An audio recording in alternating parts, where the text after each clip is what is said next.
नमस्कार मित्रों, मैं राहुल कुमार राहुल स्टडी 91 पर आप सभी लोगों का स्वागत करता हूं। मित्रों, ये प्रैक्टिस सेट्स नंबर आपका 25 है। देख लीजिए, प्रैक्टिस सेट्स नंबर 25 है।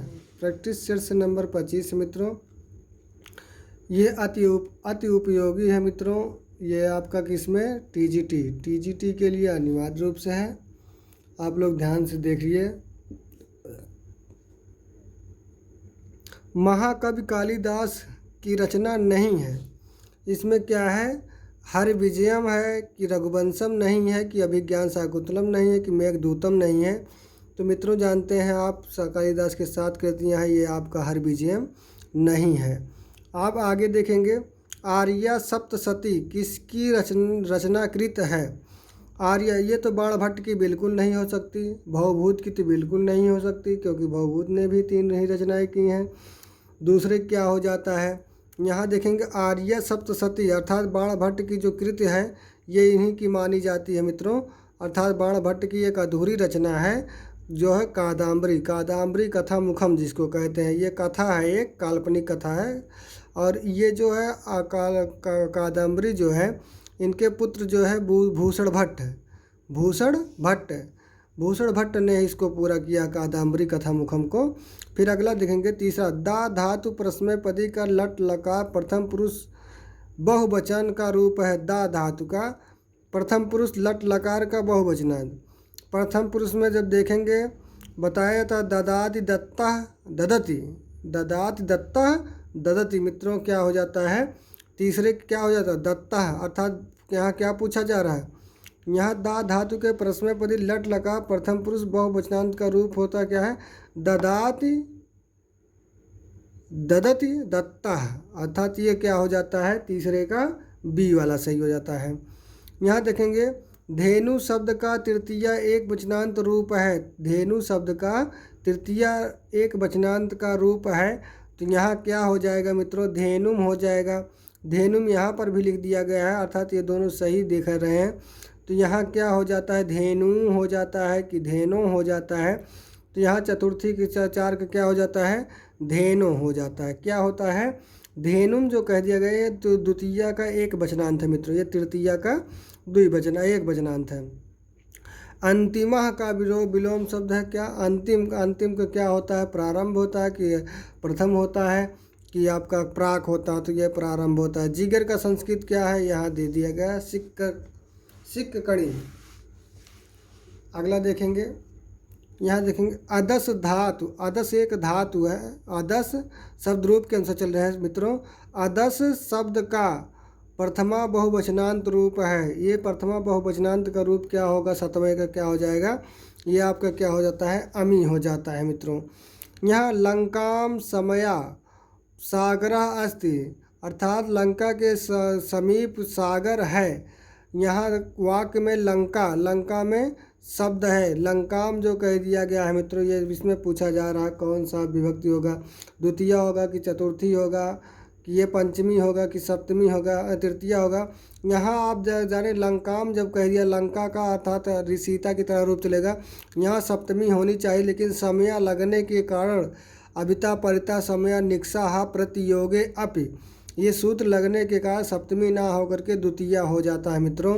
यहाँ देखेंगे विज्ञाय में धातु है, वी धातु है मित्रों क्या है? वी धातु है। नहीं, वी उपसर्ग होगा मित्रों। यहाँ क्या हो जाएगा? ज्ञा धातु हो जाएगा। ज्ञा धातु। गीति में प्रत्यय है। यहाँ क्या है? तुमुन होगा कि कत्वा होगा कि कितिन होगा कि लेप होगा? तो यहाँ क्या हो जाएगा? कितिन हो जाएगा। मध्यम पुरुष एक वचनांत, मध्यम पुरुष एक वचनांश से संबंधित है। मध्यम पुरुष एक वचनांश से क्या संबंधित है? यहाँ सह, ये तो बिल्कुल नहीं। अहम, ये तो होगा ही। तो यहाँ देखेंगे त्वम सह तौ ते त्वम त्वाम त्वया, त्वम त्वम युवम, नहीं, हाँ, त्वम त्वम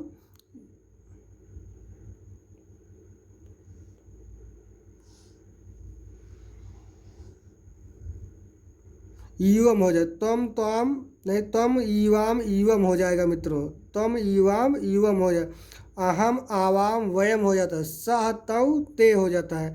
तो यहाँ देखेंगे, ये कह रहा मध्यम पुरुष का एक वचनांत क्या होता है? तुम होता है मित्रों। ठीक, मध्यम पुरुष का एक वचन, यहाँ अन्य पुरुष में अहम आ जाता है। यहाँ देखेंगे गिराहमा का क्या हो जाता है, ए वाला सही हो जाता है। वामदेवा, वामदेवा किसको कहा गया है, तो महादेवा को कहा गया है मित्रों। आगे देख लीजिए मित्रों क्या कहा जा रहा है। पिब, पिब धातु लट लकार मध्यम पुरुष एक वचनांत का रूप है। लट लकार पूछा, मध्यम पुरुष का एक वचन, पिबति पिबता पिबंती, पिबसी पिबसी होगा मित्रों। मध्यम पुरुष का क्या होता है, पिबसी हो जाएगा। पिबसी पिबथा पिबथ। यहाँ देखेंगे ये लट लकार का प्रथम पुरुष का एक वचनांत है, ये लट लकार का मध्यम पुरुष का बहुवचनांत है। ये देखिएगा पिबामी पिबावा पिबामा अर्थात उत्तम पुरुष का बहुवचनांत है, अर्थात ये क्या हो जाता है, मध्यम पुरुष का एक वचनांत हो जाता है। यहाँ दे निम्न, इनमें कौन विसर्ग संधि है, निर्दया में मित्रों, और कुछ नहीं, निर्दया में। यहाँ देखेंगे यहाँ क्या कहा है, याचयति, याचत दे दिया गया है, याच धातु है इसमें कह रहा है का कर्मवाच्य है। कर्मवाच्य में जानते हैं आप क्या हो जाता है मित्रों, 15 का क्या हो जाता है, याच्यते, अर्थात ये क्रिया है मित्रों। क्रिया जो है आत्मनेपदी के अनुसार चलने लगती है। तो यहाँ देखें एकोन 50 अर्थात 50 में एक कम, तो कितना हो जाएगा, 49 हो जाएगा। रमा का तृतीय बहुवचनांत होगा, तृतीय बहुवचनांत क्या होगा, रमा भी हो जाता है। यहाँ देखेंगे मत्याह अर्थात ये पंचमी और षष्ठी का एक वचनांत है। यहाँ वारी, वारी शब्द का पंचमी बहुवचनांत रूप है। वारी बहुवचनांत पंचमी हो या चतुर्थी हो, वारिभ्या होता है। देवपति, देवपति पद में प्रयुक्त तत्पुरुष समास किस विभक्ति का है, देवपति देवता का पति, अर्थात यहाँ षष्ठी तत्पुरुष। राष्ट्रपति, ठीक है, नरपति, सभापति, ऐसे शब्द आ जाए तो वहाँ षष्ठी तत्पुरुष समास होता है।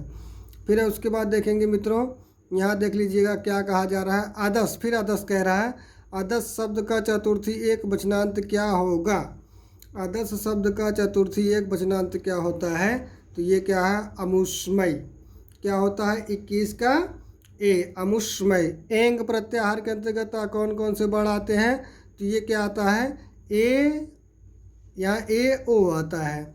आगे बढ़ते हैं, आगे देख लीजिए कहा जा रहा है मनस शब्द का सप्तमी एक वचनांत रूप होगा। मनस का सप्तमी एक वचनांत का रूप होगा, तो ये क्या हो जाता है, मनसी हो जाता है मित्रों, मनसी हो जाता है। हरिम बंदे का संधि विच्छेद है, तो आप लोग जानेंगे हरिम प्लस क्या हो जाएगा, बंदे बराबर हरिम बंदे हो जाता है। द्विगु समास के भेद हैं, द्विगु समास के कौन से भेद हैं, द्विगु समास के भेद हैं समाहार द्विगु समास, और उसके बाद उत्तरपद द्विगु समास, यहाँ तद्धितार्थ द्विगु समास।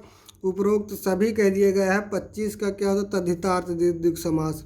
यहाँ देखेंगे समयानिक्सा के योग में द्वितीय विभक्ति, अभी हम पहले से ही बताया, अभिता परिता समयानिक्सा प्रतियोगे अपि, ये इसमें द्वितीय विभक्ति होता है।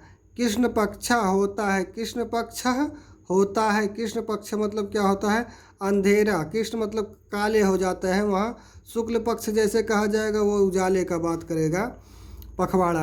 अनुनासिक वे शब्द होते हैं जो मुख और नासिका से नहीं, वह जो नामा को छोड़, गलत है, नामा छोड़ जिस शब्द से वाक्य प्रारंभ नहीं होता है, जो वर्णमाला में नहीं है, ये तो कोई गलत बात लग रहा है।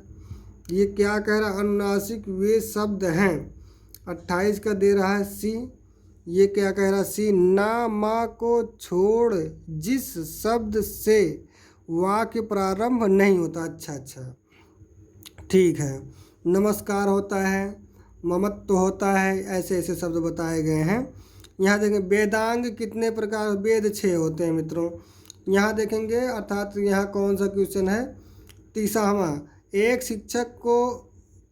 शिक्षक को शब्द का अर्थ बताते हुए क्या और बताना चाहिए, अर्थात उसका विग्रह बताना चाहिए कि उसकी उत्पत्ति बतानी चाहिए कि उसमें समास संधि, अर्थात सभी बताना चाहिए।